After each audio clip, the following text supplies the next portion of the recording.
Hi guys, welcome back aboard good old Athena. In last week's video, we procured a speed demon, aka this 15 horsepower outboard for our dinghy here. This week we hope to see some more of Martinique, and I do also have a couple of outboard related projects. Chief amongst those, we need some way of actually hoisting the outboard up off of the dinghy, and I think I'm off to a good start here.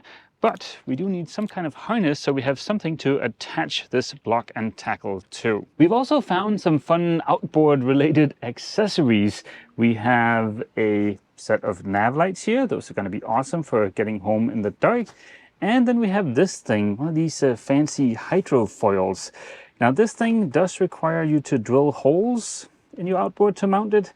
So I don't know if I'm brave enough to actually install it. If you're new here, we're Ava and Mess. I spent 7 years on a somewhat extensive refit of our 1987 Trident Warrior sailboat named Athena.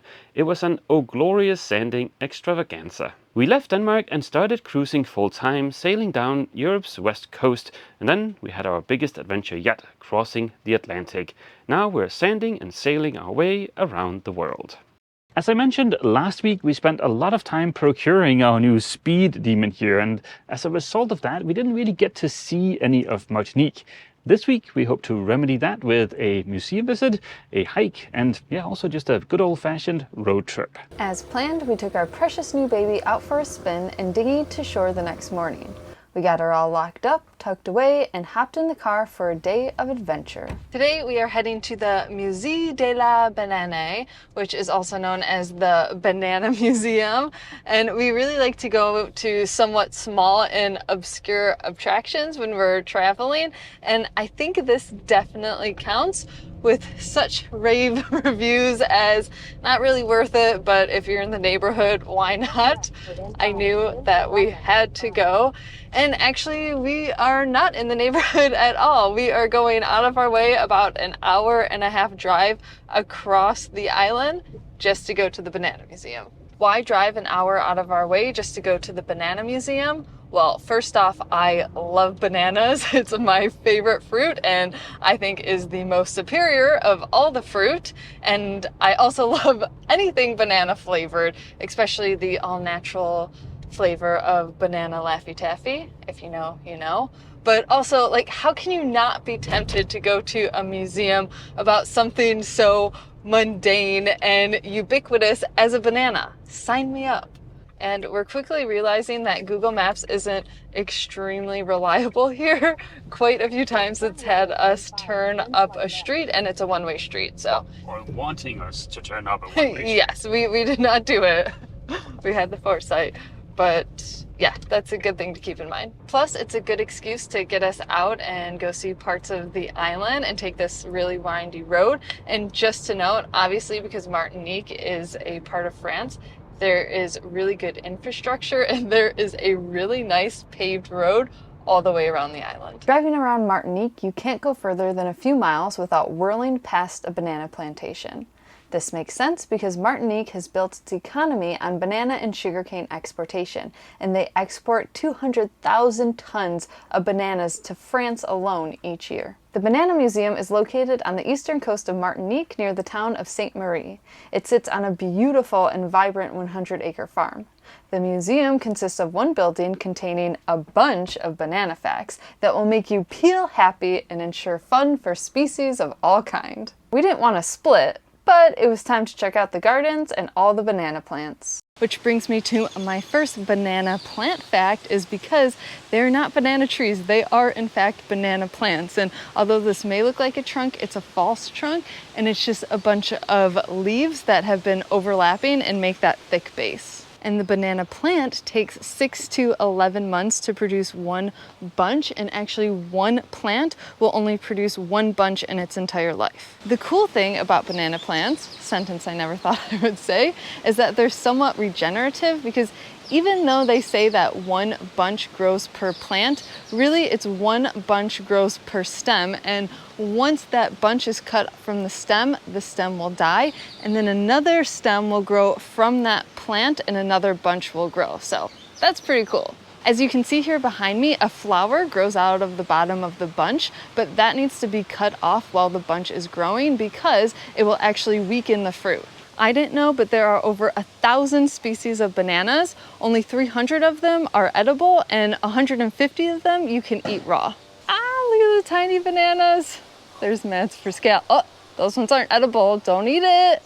Oh, that's a good point. Do you want to say that again? Well, it doesn't say they're not edible, it just says they're full of seeds. Yeah, and another fun fact is that like regular natural bananas actually were filled with a ton of seeds and they've just been grown out of them. Which brings me back to my next fun fact is that the bananas that we eat and that you see in the grocery store are called Cavendish bananas, and the bananas that are actually grown here in Martinique locally are called pink fig, and I'm hoping they have some here for us to try. I don't want to get too into this and I don't want to sound too alarmist, but when I was doing my banana research, I found out that bananas are actually endangered all over the world right now because of a parasite affecting their growth.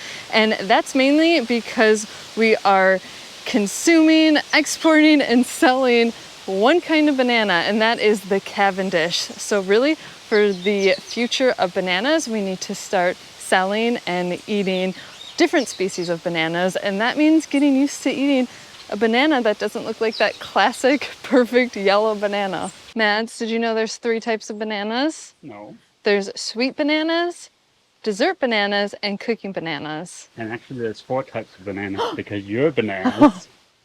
We have made it to Banana Haven. There are tons and tons and tons of banana plants, and that looks so beautiful and delicious. You can see behind me here that all of the bunches on the banana plants have these plastic bags on them. Now what I learned online is that that's from the parasite, but I am not sure if that is the case here. We're gonna have to find out. We've just about reached the end of the walk, and you know what? I don't care what the reviews say. I think that this place was pretty appealing. I stole that from my dad. The last part of the tour is where we make our money back, the banana tasting.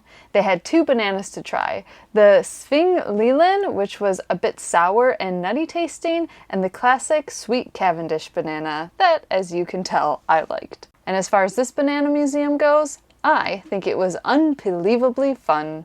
Next, we went to Sainte Marie to check out the Tumula. It's a landform that develops over time between 2 formerly separate landforms.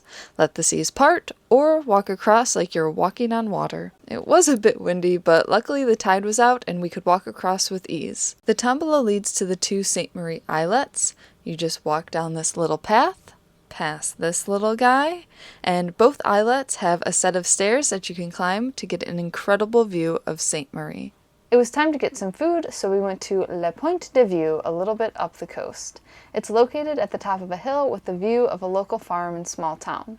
For the first time, we had acras, which are fried cod balls. So good. Mads had the red snapper, and I had the Creole chicken Colombo. Delicious. On the road again, to the other side of the island, to the town of Saint-Pierre. Once the capital of Martinique, it is famously known for being destroyed in the disastrous volcanic eruption of Mount Pelée in 1902. Many of the ruins around the city are still intact today. When the volcano erupted, within minutes, a cloud of gas, ash, and rock enveloped the city, leaving nearly its entire population of 28,000 people dead. All except for one person, a prisoner, whose prison cell we came specifically to see. We may have gotten a bit lost looking for it though, but we eventually found the large iron gates leading to the infamous fountain that was also spared by the volcano. As we stumbled around, we quickly realized we were in what was once the town theater, and although some people might disagree, probably in the literal sense, it did not double as a prison. We spotted the prison from the theater, which, if you didn't want to scale the wall, was a block away. Found our way through the prison ruins, down a little alley, to the prison cell. The cell held Ludger Silberus, who was placed in solitary confinement right before the volcano erupted. Because the cell didn't have many windows, it saved Ludger's life from the gas and fire from the volcano's eruption. Days later, a rescue team found him in his cell, still alive.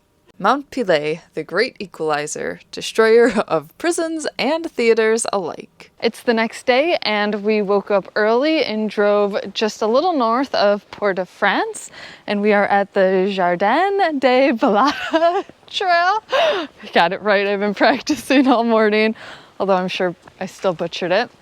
But this hike, it is about a 7-kilometer trail, so not so bad. Our friends Steve and Ann told us about it, so we're really excited about that. And yeah, we parked at the Jarden de Bada Zoo, and right now we're just walking to the start of the trail.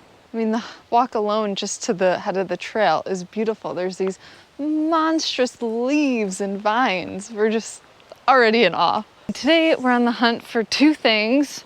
A bromelaid plant, hopefully a flowering one, although I don't think it's in season for flowering, and a mahogany tree, because we need new countertops.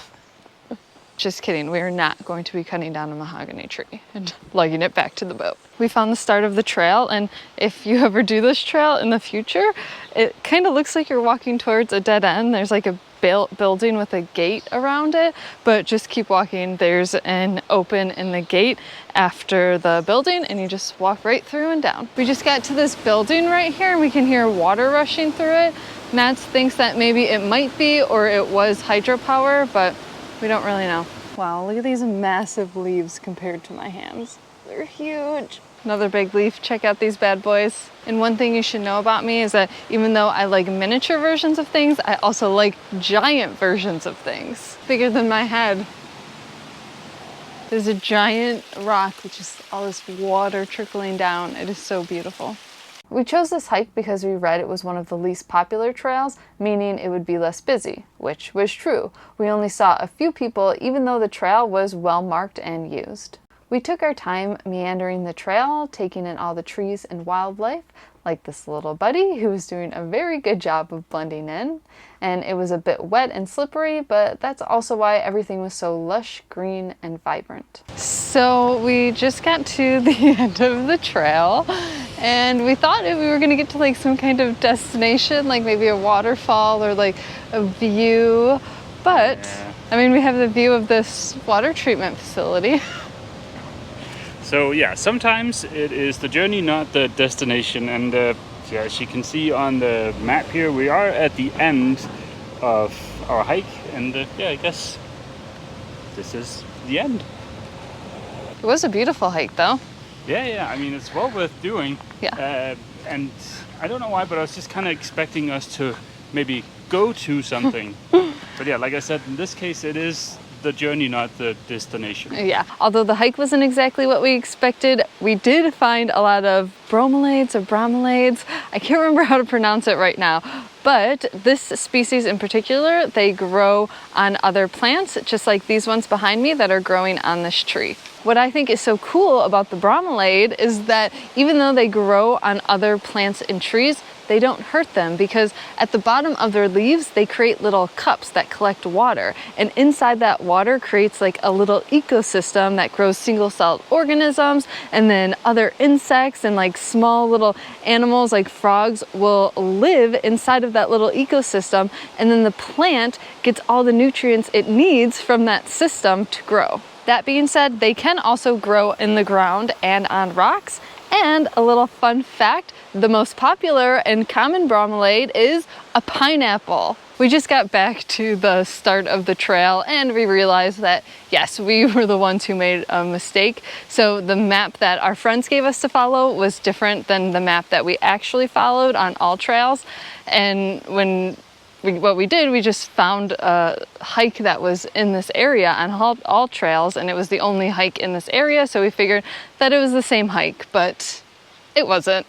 This is all trails, and as you can see, this is the only trail in this area. And comparing this to the old-fashioned map behind us here, well, it seems what we did wrong is we went down and we were supposed to have gone up instead.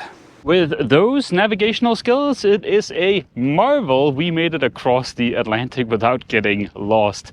But yeah, it was really awesome to see some of Martinique. It's definitely well worth a stop here. Now, we would like to leave in a few days, but we can't leave until I've figured out the lifting harness for the outboard. Earlier in the week, I picked up these two blocks here. I've got one here and then one attached up to the solar arch. Now, this gives us a 4-to-1 purchase. That means the 38 kilogram heavy outboard should be liftable by pulling on this line with about 10 kilograms worth of force. Despite thoroughly searching, I didn't find a harness for our outboard that we can simply just attach to this to lift it, so we'll have to make that ourselves.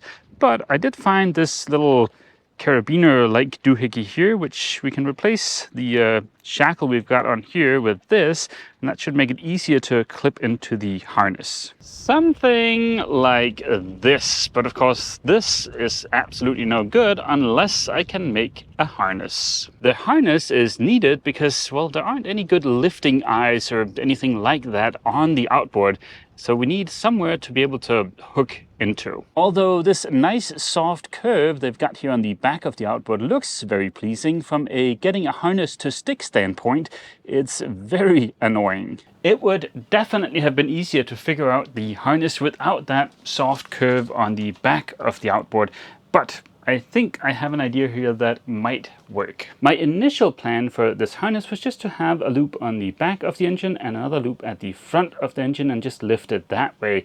But because of that soft curve, I think the back one here is going to slide off. So I've added a third strap, which is going to connect the two so that the back one there can't slide up. My plan was to have the harness be easily removable and adjustable with some of these snappy thingies here, but then I started worrying about the UV light degrading this plastic, so instead we found some of these stainless steel doohickeys here. The reason I'm a little bit paranoid here, of course, is because if this harness comes undone or breaks or whatever happens, if it fails, then our brand new $2,500 outboard goes straight to the bottom of the sea. So even though these stainless ones here are not going to be as easy to undo as the plastic alternative, I think the safer bet is the metal version. I've chosen to go with two different colors of nylon webbing so that we can have the third strap, the one that's going to go across the leg there, so we can have that one be a different color so we don't get things messed up. And if you look at my little drawing here, you might be able to see a bit of a line going from the handle of the outboard up to the carabiner. That's just a temporary safety line I'm going to add until we know that the harness is trustworthy. I busted out our trusty Sailrite sewing machine and set to work. I put eyes in the ends of all the straps and did a quick test fit aboard the dinghy before trimming them to length using our hot knife. The straps feel like complete overkill for our relatively lightweight outboard, but there's nothing wrong with a bit of overkill in this situation. So far, so good. I know the harness isn't much to look at right now.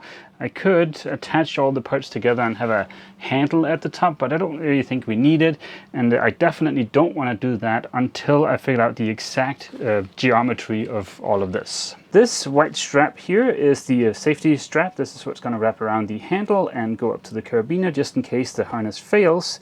This blue strap here is for the back of the engine, and the white one that's attached to that goes around the leg, and then the last blue strap here is for the front of the engine.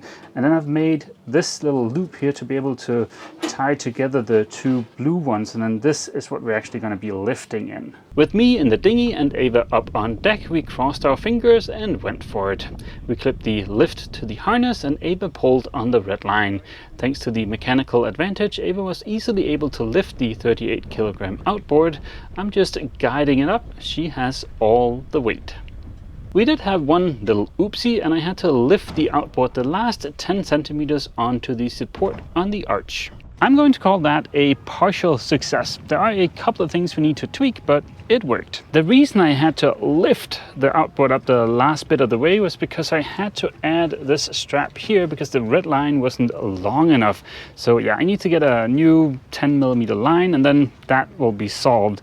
Now also, the support here is secured to the arch with these plastic doohickeys. While they don't show any signs of failing, I would really like to replace those plastic doohickeys with stainless doohickeys. So the next time we're somewhere where I can borrow a bit of time in the machine shop, or maybe one of those communal workshops, then I can get that taken care of. Until I've replaced the plastic doohickeys with metal ones, we'll just lash the outboard to the arch and also leave the lifting doodad there in place. So in case the plastic doohickeys fail, well then we're not going to lose the outboard. Now I mentioned the outboard related accessories in the beginning of the video, but apparently Captaindumdum has made another appearance, because if you look closely here up in the corner, it says 40 horsepower and larger.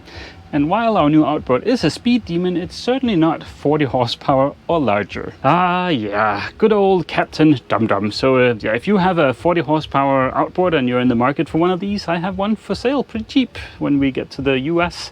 Now, I don't think we can get the 200, which is the one we need here in Martinique. So yeah, this little accessory project will have to wait. And on that bit of sad and also very embarrassing news, we'll end this week's video here. Yeah, and next week we're going to be leaving Martinique. Yep, we're going to sail up to Dominica, and when we get up there, we desperately need to scrape the hull. Yeah, she really needs it. Yeah, but that is going to be the perfect opportunity for me to, or for both of us to try and play with our new battery-powered dive compressor. Yeah, so, that'll be exciting. Yeah, that'll be fun. So yeah, we hope to see all you guys back here aboard Athena next week for yet more DIY fun. As always, feel free to leave a comment down below, and don't forget, if you've enjoyed this video, please remember to leave a like. See you!